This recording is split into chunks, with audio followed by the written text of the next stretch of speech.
sudah disampaikan, tetapi saya ingin mempertegas lagi pendapat saya bahwa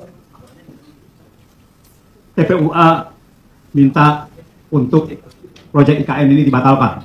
Cara membatalkannya ada beberapa cara, tetapi kalau pendapat saya adalah bahwa ini wajib dibatalkan. Bahwa publik dibohongi, tidak ada dana APBN apa segala, kita sudah tahu bagaimana pembohongan-pembohongan. Assalamualaikum warahmatullahi wabarakatuh. IKN, Ibu Kota Nusantara. IKN, menurut Rocky Gerung, adalah simbol daripada ambisi penguasa ataupun simbol daripada ambisi seseorang. Antoni Budiawan mengatakan bahwa IKN melanggar undang-undang dan juga melanggar undang-undang APBN.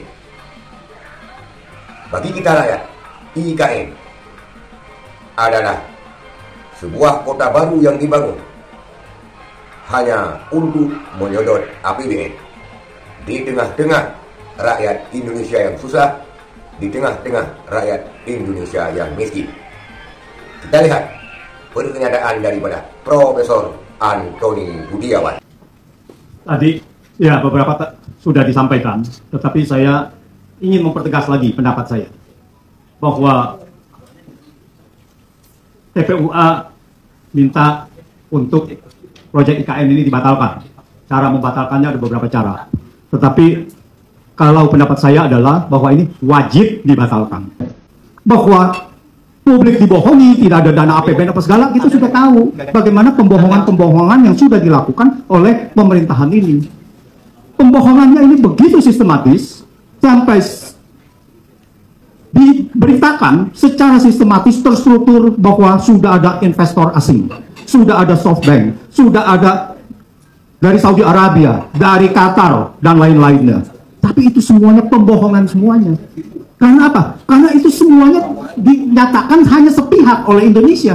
Tidak ada orang kalau mau investasi adalah mereka melakukan press conference, ya, lalu mengatakan ya saya berminat. Tidak ada satupun jejak yang mengatakan investor asing itu mengatakan bahwa dia berminat untuk investasi itu.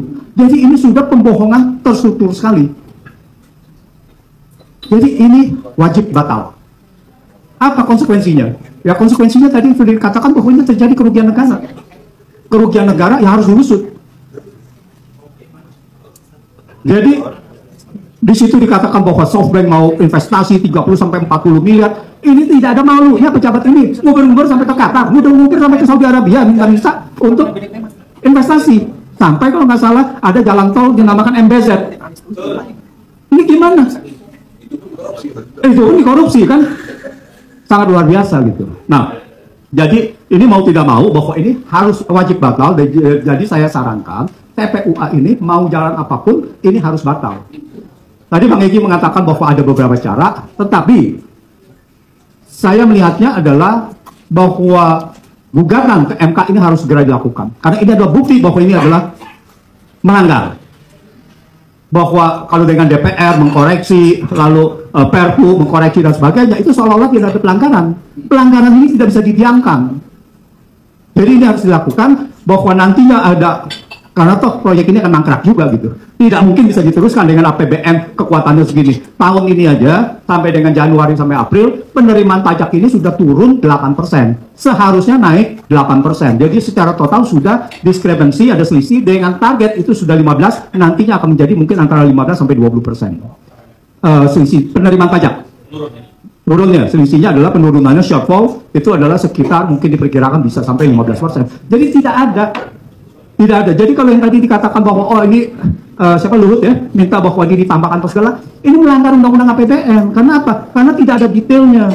Karena apa? Undang-undang APBN itu setiap pengeluaran di dalam APBN harus sudah dirinci unit organisasi dan fungsi dan program. Jadi ini tidak ada gitu. Masa seenaknya aja. Oh ya ini tinggal ditambahkan nggak ada. Seperti juga waktu itu bansos. Bansos itu tidak ada dananya. Harusnya adalah melanggar konstitusi gitu kan. Melanggar undang-undang APBN gitu. Ya, jadi merugikan keuangan negara. Itulah Profesor Antoni Budiawan yang menyoroti tentang keberadaan IKN yang wajib dibatalkan. Dikarenakan IKN melanggar undang-undang dan juga undang-undang APBN. Setujukah Anda? Setujukah kita selaku rakyat IKN itu dihentikan dan dibatalkan? Praktisi-praktisi hukum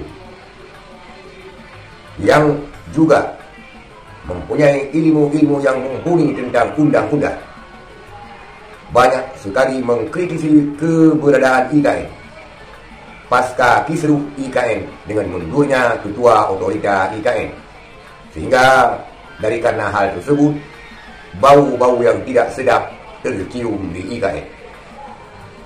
Banyak sekali yang mengkritik IKN, termasuk salah seorang bule WNI yang katanya harus berurusan dengan pihak keamanan, walaupun dia membantah bahwa IKN itu boleh saja berparodi macam-macam.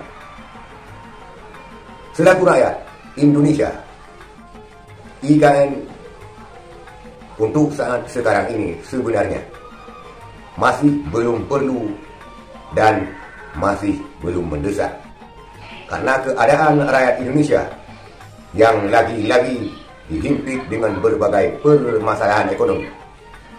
Rakyat Indonesia hidup serba susah, serba miskin, sedangkan IKN itu tidak menguntungkan bagi seluruh rakyat Indonesia. IKN hanya menyodot anggaran APBN, di mana APBN telah dianggarkan 97 triliun dan dikabarkan tersisa hanya 17 triliun, dan IKN belum selesai pada tahap dasarnya. Kemudian ketua otorita ataupun pengurus otorita baru meminta tambahan APBN sebesar 27 triliun. Seandainya pemerintah memikirkan bagaimana caranya dengan uang 100 triliun untuk kesejahteraan rakyat, ataupun sebut saja untuk membuat ataupun membangun rumah layak huni bagi masyarakat miskin, berapa ratus ribu rumah miskin dengan anggaran 100 triliun dapat terwujud, bahkan ratusan ribu rumah miskin dapat diwujudkan. Tetapi karena ini adalah suatu bentuk ambisi, sebagaimana diutarakan oleh praktisi-praktisi hukum, memaksakan APBN untuk sebuah ibu kota negara baru.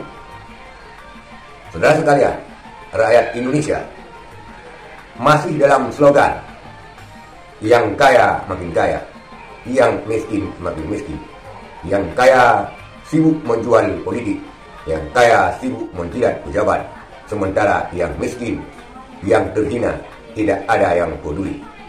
Itulah fakta dan realita kita selaku rakyat Indonesia. Sekian, terima kasih. Assalamualaikum warahmatullahi wabarakatuh.